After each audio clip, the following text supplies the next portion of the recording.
If you've ever walked away from a conversation feeling confused, questioning, or blaming yourself, this video's for you. You're not crazy and you're not alone.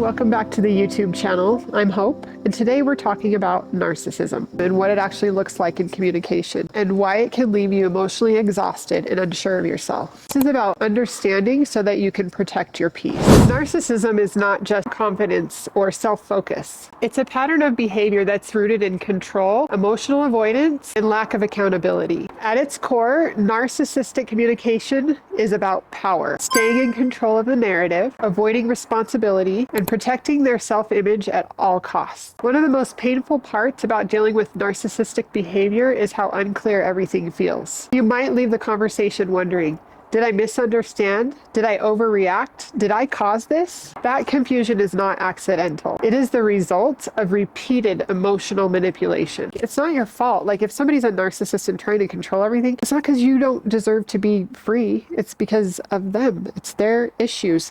It's actually, to me, narcissism is totally like insecure. Narcissists aren't like, they don't care. All they care about is them being the center of everything and always getting their way. Narcissists like to use a tactic called gaslighting. What gaslighting is it takes the truth and it warps it and twists it so that the narcissist is the hero. You remember a situation one way and they tell it another way. One thing that you can do in this situation is say, I remember that differently. This takes away their power because they can't change your memory to match their memory. They lose their power. So some examples of gaslighting are, it didn't happen that way. You're always changing the story. Another tactic that narcissists use is blame shifting. Instead of owning their part in whatever happened, they want to shift all the blame to you. They look innocent and you look like the one who's causing all the problems. So an example of blame shifting is like, say your significant other or your ex is supposed to pick up the kids from school and they didn't. So you had to leave work early to go pick up the kids. Well, then fast forward to when you're back home and you say, hey, why didn't you pick up the kids? Now they shift all the blame to you. Like, I wasn't supposed to pick up the kids. You were, you just forgot. That's why you were late. So anytime that you remember something that happened a certain way and they change the whole narrative, that's a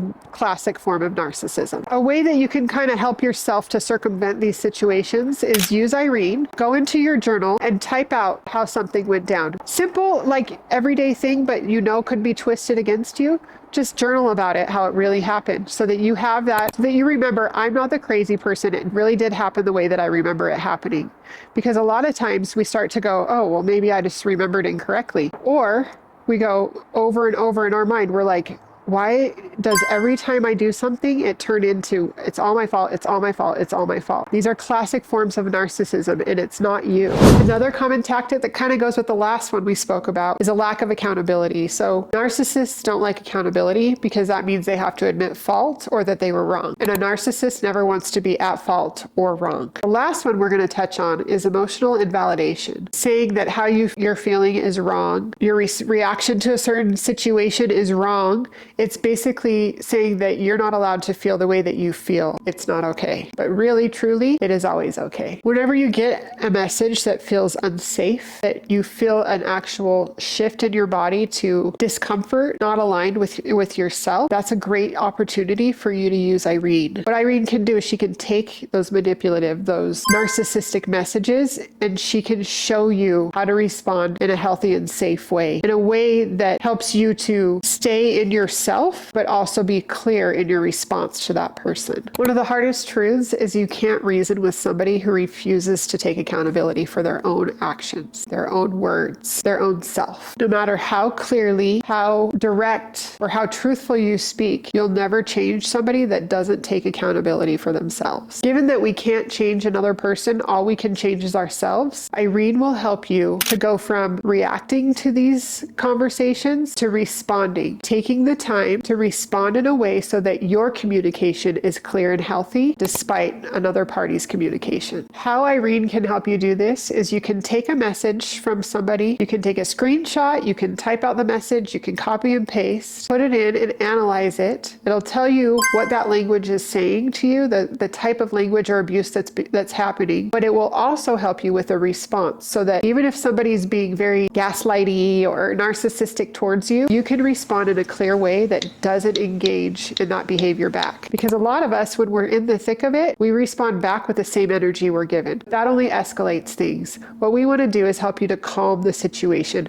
And all we can control is ourselves. So learning to communicate in a way that's healthy for us, that we can be clear, even if they say they don't understand, being clear and brief and firm and informative will give them the message that they need to receive without all that emotional manipulation attached. You are perspective, and speaking truth is where your healing begins.